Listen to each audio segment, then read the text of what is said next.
Hi, this is Lisa from Halifax Oasis, and I'm really excited that we have the write-in candidate, Daryl Malone, for District 6 Yes. for Halifax County Board of Supervisors. And we're going to talk a lot about what his platform is, how he feels about this county and the issues it has, and what some solutions to them are, and talk about his qualifications for this position. As always, I want to encourage everybody to get out and vote. Sometimes it's difficult for a writing candidate to make a good placement, so I hope that by listening to him, it will give you another choice or option when you go out here and vote for District 6, which is the Tuberville area of Halifax County. So thank you so much for being here. I appreciate you taking the time. First, if you would just tell everybody a little bit about yourself and your background. All right, now, as said, my name is Daryl Malone. I'm a write-in candidate for District 6. I was born and raised in the Toberville area. Before I joined the military, I was a volunteer fireman at the Toberville Fire Department. I'm a graduate of 87 from Halifax County Senior High School. And what did you do upon graduation? Upon graduation, I joined the military. I was a surgical tech in the Navy. I also was a EMS instructor. I mean, not EMS instructor. I was the EMS director for Guam. I was an EMT instructor, chemical biological instructor for the military. And didn't you have some financial and legal experience? Yes, I was a financial specialist for the command, and I was a legal officer for the Navy military commands also. So you were in a lot of positions of management where you had to command people. Yes, I was command chief. One of my last job, I was command chief for Naval Hospital, Lemoore, California. It was 3 sub commands with a total of about 1,800 people that I Wow. was in charge of. Wow, that's a lot. Yeah. But now you're retired, right? Yes, I'm retired and now I'm taking care of the family farm in Tuberville, Yeah. Virginia. Yeah. Okay. So you understand a lot about agriculture, being a homegrown running a farm here. Are Yes. there any challenges right now to the business? Right now is to make sure you get your crops in, the soil rotation, and getting fair prices for what you're growing. What kind of crops do you grow? Right now, I'm trying to get the soil ready for wheat for this season, and then in springtime, plant soybeans, and eventually get back into the cattle part of the farm. Gotcha. All right. So why do you want to run for office, and how do you think your experience makes you a qualified candidate? Um, I was born and raised here in Toberville, actually Halifax County. I know the ups and downs of this county before I went in, and then my world experience going to different countries like Asia, Europe. I can bring some of those ideas back to this county because I was involved in the command in the different countries and states throughout my career where I was been stationed. So So that gives you a big, diverse range of I can bring experience. some of the ideas, just not from this county, from the United States as a whole and worldwide. Gotcha. Okay. What are specifically some challenges of your district, and what do you feel you could do to help solve them? Some of the challenges in my district right now is the infrastructure. And what I mean by infrastructure is cell phones, the cell towers, communication is not good and throughout the district, even though you can live next to a tower, you would get no signal. Broadband has been promised to a lot of customers forever. They've been working on the same lines or redoing the lines for like 5 or 6 years instead of moving on to a new point. And the area that I live in, um, I have no cell phone coverage. I have to place my cell phone in a certain position to even get 1 bar. And I've been I think promised, that's kind of throughout the county, yeah. and I've been promised broadband since 2015. Each year, something different or pushed off to a switch or something that's going on. And you also mentioned roads. Are roads a challenge in Yes, District 6? yes, the roads needs to be clean off the edges, mowed down because it seems like it's a simple task. But the grass get too high some places on 58 or whichever other areas you can't see oncoming cars. Gotcha. Okay. Um, so what do you think are the priorities? Now that's your district we're talking about. So what do you think are the priorities or challenges for the county as a whole? The county as a whole, I say that the part is getting back to instruction. Number one, education and creating jobs to have for this county. And with the infrastructure, he's talking about again, like the roads, the bridges, internet, broadband, electrical. Some areas they still under the old grid system with above power lines. When storms come in, it goes out and takes them a couple of days to get those back up and running. Okay, so and part of infrastructure is also, well, not necessarily infrastructure. In an earlier conversation when we talked before this, you had mentioned about the needs for the county are things like job growth, but job growth needs education. Right. And these things to attract people is what is part of the infrastructure needs that we have. Can you talk about that And some I more? was going like with infrastructure, like you got to have like the broadbands and then the job growth. To get job growth, the company's going to be looking at what type of infrastructure do you have? Do you have broadband? What is the communication? Is my upper management, they're going to be able to work from home or send information to the corporate office without being disturbed. Also, with medical, that goes with like the EMS, your medical. What is the medical? What is the hospital? What's the capability? Is my kids going to be able to get taken care of? Is my mom or my in-laws, if I bring them here, is they going to be able to be taken care of? What's their, as part of the healthcare? And recently, well, not recently, but right now we're building a new hospital, and word is that we're not going to have OBGYN, which is probably not a good thing if you want to attract young people to work here.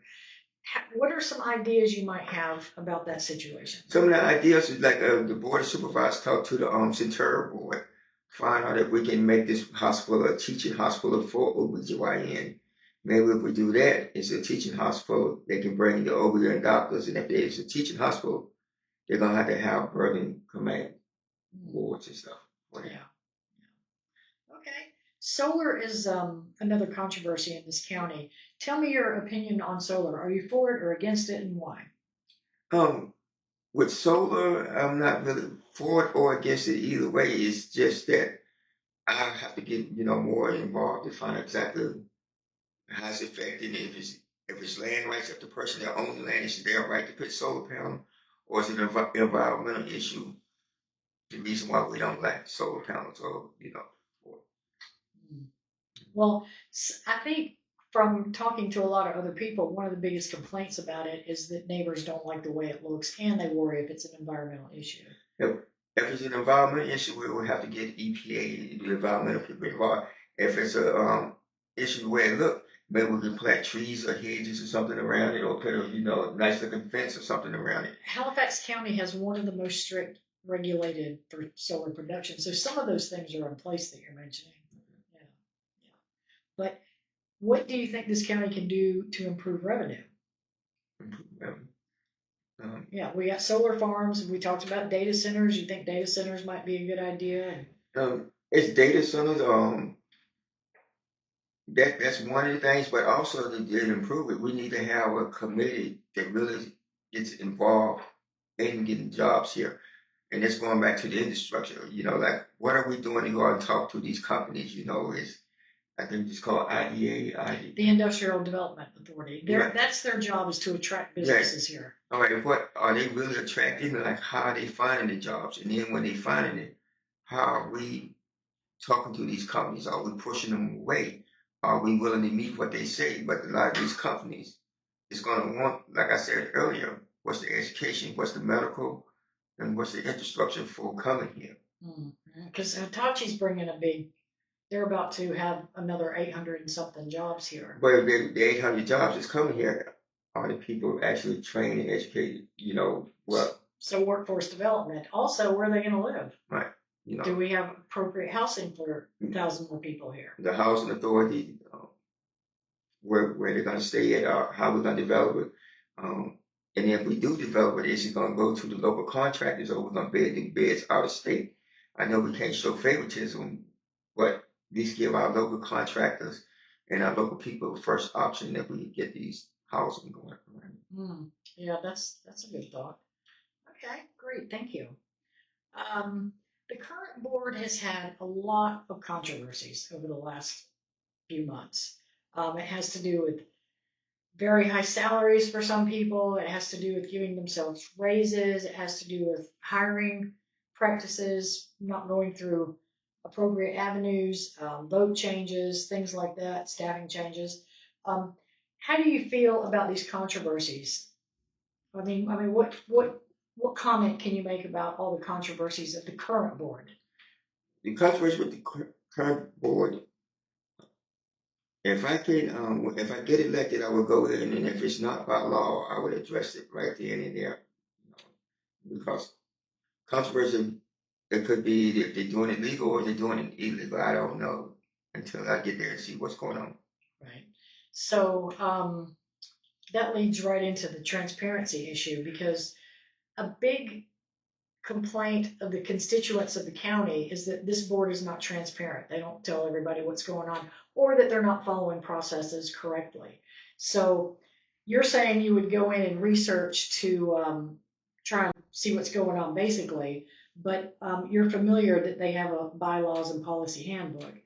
And I'm going to guess, because you're in the military, that's something you would want to strictly follow. Yes, like I say, if it's not black and white, it's, why are we doing it if it's not black and white? If it's illegal, we don't, curve the line for this person and then go back straight for the next person.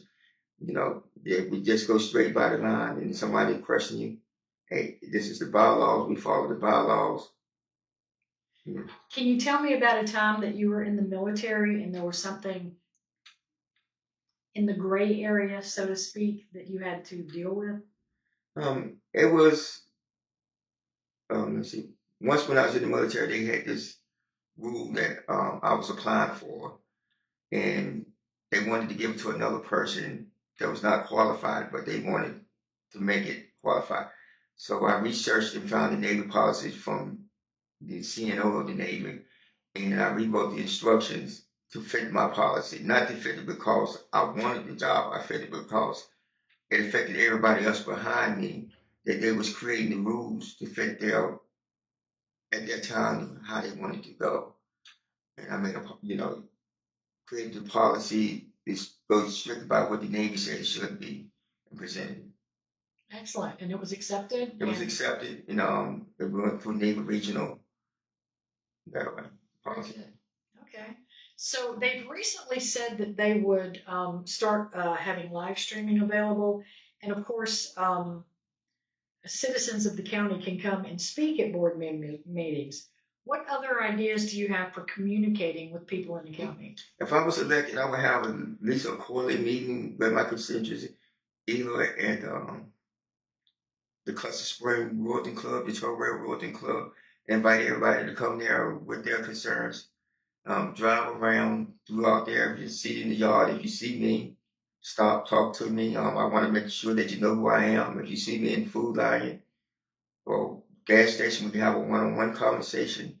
Then I can bring your concerns up to the board, and then that way it's on record also. And then when you do come to the board, you can address the board and say, I brought it up to our supervisor, Daryl, and he didn't do nothing. But if you come to the board, I don't know nothing about it, don't say that I talked to the board, So you want to stay in close touch with your district. And that way we have like quarterly meetings, outside, everybody's welcome, Kind of like town halls. Yes. Okay. And you're saying too that your phone and email's open and you will respond? Yeah, that's my phone and email is open, but I live over there in the Elmo area. And sometimes I won't get your message until like 2 days later. So it's not that I'm not responding to you. Is it like that with email too? Like text messages, Wow, gotcha. It'll save it all in a data package and then shoot it out to you. Right. Interesting. That's one thing that makes me happy about living in town is having good internet. All right, thank you for that. Let's see. If you're elected to the board and you go in there, and obviously there's controversy, there's personality conflicts, there's a lot of egos going on, how would you help make this group function better? Well, first of all, I would stand on principles, my principles, and the board and the law principle. Then the chairman of the board needs to let everybody know who the chairman of the board is. when they say you the chairman of the board, you are the chairman of the board. Sometimes you got to hurt people's feelings, make them understand what's going on. Just not just the power that you the chairman of the board, but to let the people understand and bring everybody back in line. You know. Yeah, and you mentioned something about leading by example. Yes. Leading by example is like if the chairman, if you have a strong chairman of the board that's fair and just across the board, everybody else will be fair and just across the board. And I'm not saying we don't have a strong chairman. I don't know him personally. I did. Well, it seems it's split. There's like a 5-vote majority and a 3 minority, and it doesn't seem to blend ever. It's always that. Mhm. So for it to appear more fair or be more fair, everybody needs to work together, you know, as far as the board members, instead of just having this group that basically runs it and then the minority group that has really no say because they know the majority group's going to stick together. Do you feel like you could mediate that better or somehow make the communication between the board members better? Because I don't think it's that great right now. For me, I think they should have, if they're not, having meetings just on the first Monday, I think as a board member, you should be able to have meetings with your other board members outside of the board, become like a family, Mm.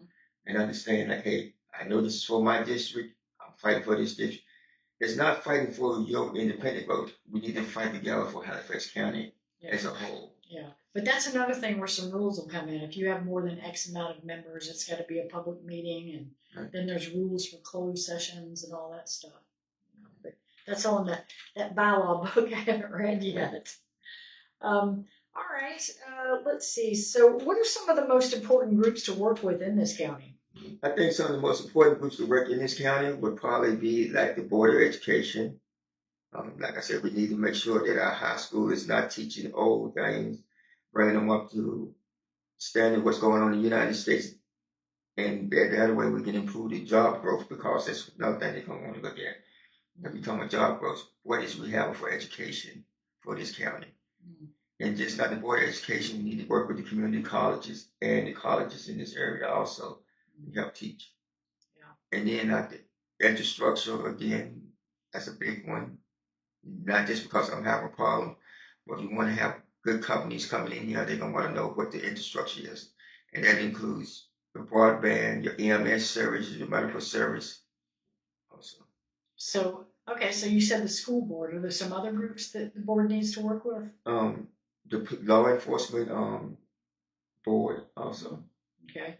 And I think you mentioned the Chamber of Commerce. Yeah, the Chamber of Commerce and the IDA, they need to work together.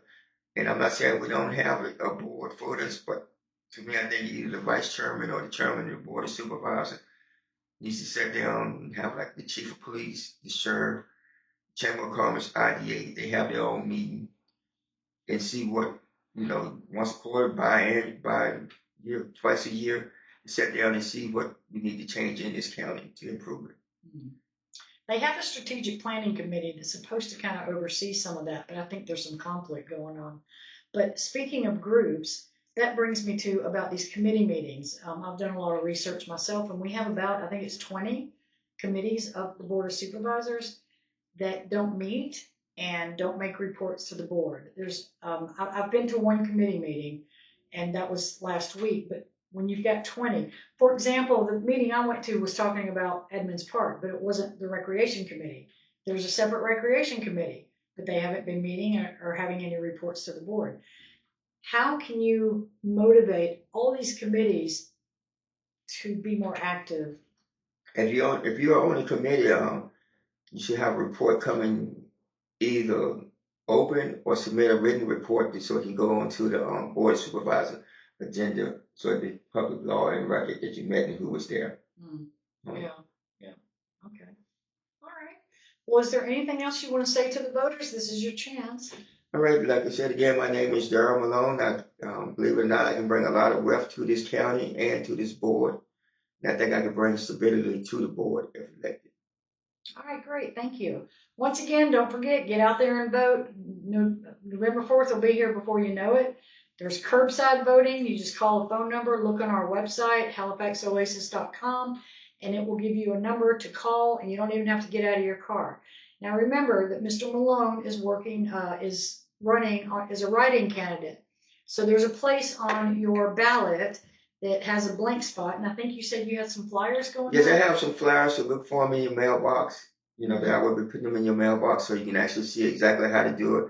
And it's a little bio about me on the backside of the flyer also. Perfect. So you just write his name in, that's it, and you voted for him. There's also early voting is still open. You can go up to Mary Bethune and Halifax and vote, or you can do the traditional voting on election day. So let's get out here and do this and do your civic duty and vote, Halifax County. Get these numbers up. You can track them on the website as well. All right. Thank you again for your time. I appreciate it. All right. Good luck.